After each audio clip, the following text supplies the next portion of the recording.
Progress करते थे? क्योंकि मलाड पुलिस स्टेशन में सैटरडे 21 दिसंबर को एक सीनियर सिटीजन यहाँ पर आए और उन्होंने एक कंप्लेंट दर्ज की कि उन्हें एक अननोन नंबर से वीडियो कॉल यहाँ पर उनको आया था और सामने वाले शख्स ने अपनी पहचान एक पुलिस ऑफिसर, क्राइम ब्रांच के पुलिस ऑफिसर के हैसियत से उन्हें बात की, उनको डराया धमकाया कि आपके आधार कार्ड नंबर, हालांकि सामने से आधार कार्ड नंबर भी बताया गया और आपके ऐसे बहुत सारे डॉक्यूमेंट के जरिए आप जो मनी लॉन्ड्रिंग की एक बड़े केस में आप फंसे हुए हैं, अगर इसमें से बचना चाहते हो तो पैसों की मांग की उन्होंने। और जो ये सीनियर सिटीजन थे उनको ये सब चीज़ों की जानकारी नहीं थी। कम से कम 2.5 से 3 घंटे तक उन्होंने वीडियो कॉल पे उनको एंगेज रखा और जैसे जैसे करने को बोलते रहे ये वैसे करते गए। उन्होंने बैंक में जाके उनके अकाउंट में जितने भी 8,60,000 बेचारे रिटायर्ड पर्सन है, पूरी की पूरी पूंजी वहाँ उन्होंने डरने के वजह से जो सामने वाले ने जो अकाउंट नंबर दिया था वो अकाउंट पे उन्होंने ट्रांसफर कर दिए। ये बात अगर जब भी उनकी बेटी को मालूम पड़ी, उन्होंने तुरंत यहाँ पर आके मलाड पुलिस स्टेशन में मामला दर्ज किया और हमारे ऑफिसर लोगों ने इनकी कॉग्निजेंस इमीडिएट लिया और आगे की तहकीकात शुरू की। ये जो अकाउंट था वो पुणे के बैंक ऑफ महाराष्ट्र में ये पैसे ट्रांसफर हो गए थे। मैं यहाँ पर उनका जो बैंक ऑफ महाराष्ट्र के ऑफिशियल्स है उनका जरूर धन्यवाद ये करूंगा, क्योंकि उन्होंने जो सहकार्य किया संडे होते हुए, दूसरे दिन 22 तारीख को संडे होते हुए भी उन्होंने इसका सीरियसनेस देख के हमें पुलिस डिपार्टमेंट को एक सहकार्य किया और जो अकाउंट के बारे में जितनी भी जानकारी चाहिए थी उन्होंने प्रोवाइड की। उसकी वजह से हम लोगों ने ऐसे हमें मालूम पड़ा कि ये सूरत में पैसे विड्रॉ हो गए हैं। तो उस इंफॉर्मेशन के जरिए हमारे डिटेक्शन ऑफिसर जो है साइबर क्राइम जो मलाड पुलिस स्टेशन के हैं, पीएसआई बच्चा और पीएसआई दीपक पवार, और उनकी डिटेक्शन की टीम तुरंत सूरत में गई। वो जो कंसर्न जगह थी वहां पर जाके ट्रैप लगाया था और हमारा जजमेंट था कि क्योंकि 8,60,000 में से कुछ ही रकम उन्होंने विड्रॉ की थी और दूसरे दिन वो करने को जरूर आएंगे। ये एक हम लोग का जजमेंट था और वो हिसाब से पॉजिटिव निकला और वो वहां पर दूसरे दिन विड्रॉल करने के लिए आए थे। तो 4 जन को हम लोगों ने अरेस्ट कर लिया। सर इनका बैकग्राउंड क्या है, करते क्या है, जिन दूसरे को गिरफ्तार किया है?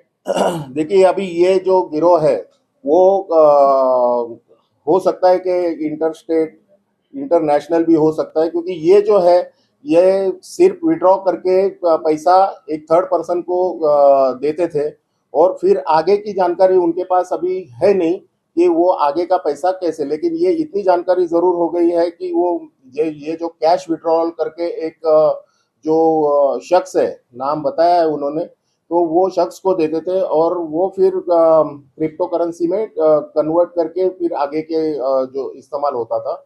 ये इतनी जानकारी मिली है, अभी तहकीकात शुरू है। ये बहुत बड़ा गिरोह हो सकता है, ये हम लोग अभी तहकीकात में मालूम। सर कितने केसेस का अब तक खुलासा हुआ है, क्या ये लोग और लोगों की तरह का?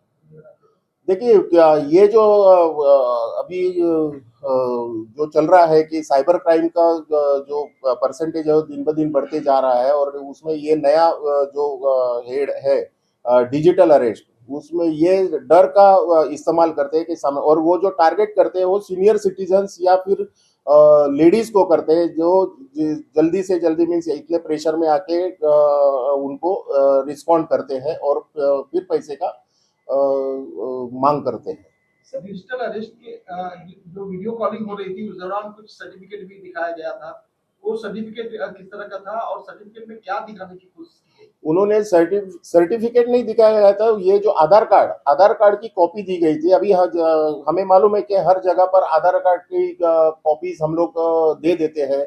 बैंक अकाउंट हो, मोबाइल सिम कार्ड खरीदना हो, या बहुत सारी जगह पर हम लोग आधार कार्ड की अभी मांग की जाती है गवर्नमेंट ऑफिस की तरफ से। तो ऐसे आधार कार्ड की कॉपी का इस्तेमाल किया गया और उसमें उसी वजह से ये जो सीनियर सिटीजन हमारे कंप्लेनेंट है उनका मीन्स यकीन में बदल गया कि कोई किसी ने तो भी मेरे कागजात का गलत इस्तेमाल करके मेरा अकाउंट ओपन करके ये जो मनी लॉन्ड्रिंग का क्राइम है वो किया है, शायद मैं उसमें फंस जाऊंगा, ये डर की वजह से उन्होंने ये पैसे उनको दे दिए।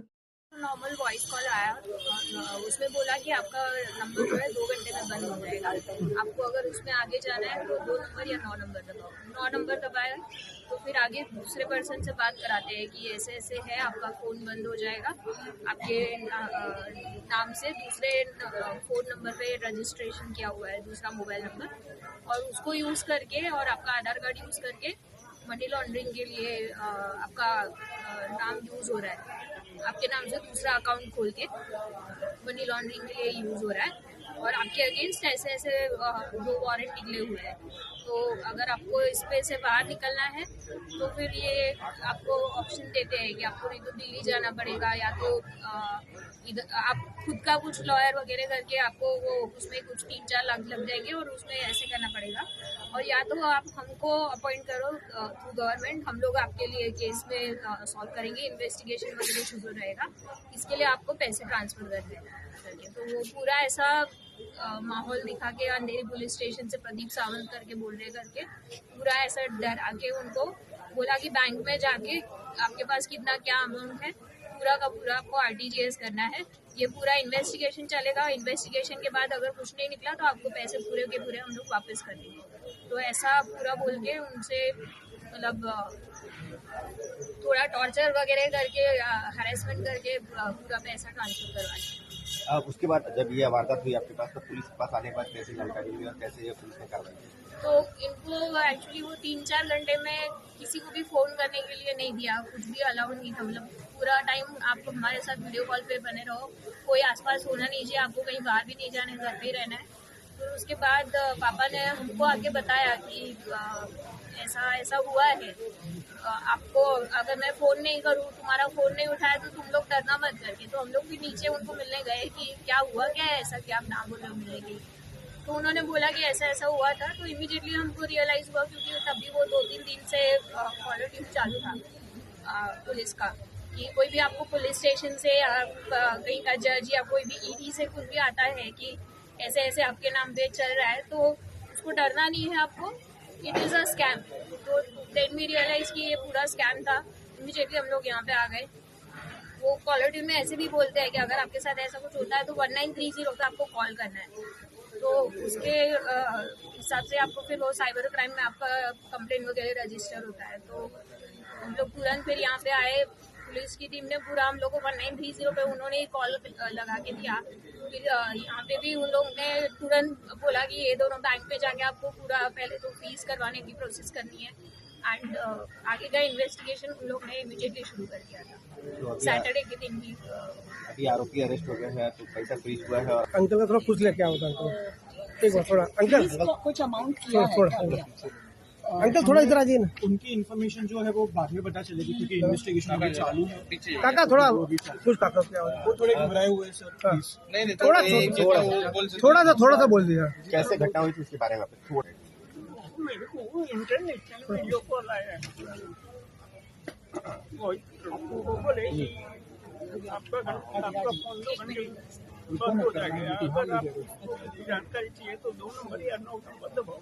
तो भाई बोलता है आपके नाम से दूसरा फोन रजिस्टर है और उसके हिसाब से मनी लॉन्ड्रिंग होता है, मतलब नरेश गोयल करके नाम दिया, मतलब पूरा ये किया है, आपका आधार कार्ड किया है, आपके नाम का अकाउंट खोला है, मनी लॉन्ड्रिंग करोड़ों रुपयों का मनी लॉन्ड्रिंग हो रहा है, मतलब आपको इसलिए मतलब फंसे। कितने घंटे तक आपको यहाँ पर डिजिटल अरेस्ट रखा हुआ था, क्या क्या प्रोसीजर लगे थे? कितने घंटे तक आप डिजिटल अरेस्ट है और क्या क्या प्रोसीजर कर रही है? 4.5 घंटे तक सब कुछ मेरे को पता है। आप मेरे को सब वो पेपर भी बताते हैं, मतलब अंधेरी पुलिस स्टेशन का सब बता के, मतलब वो फोटो बता के बोलते हैं आपके नाम का 2 वारंट है, वो सब उसके हिसाब से आपको आगे आगे मतलब एक टाइम से बात कराओ, क्राइम ब्रांच से बात करा तो वही मतलब उन लोग चालू करके वही फोन वैसा ही चालू करता। कब पता चला कि आपके साथ ये इस तरह की ठगी हुई डिजिटल अरेस्ट के नाम पे? ऐसा मेरे मालूम ही नहीं पड़ा है, मतलब कुछ भी। मैं जब इन लोगों को बोला, लड़की लोग को तभी बोले कि ये ऐसा हुआ है करके, तब तक मेरे को ध्यान में ही नहीं है, मतलब ये। पुलिस से भी क्या सहयोग किया और जो पैसे पी हुए आरोपी भी अरेस्ट कर लिया गया, उस पर क्या कहेंगे? चलो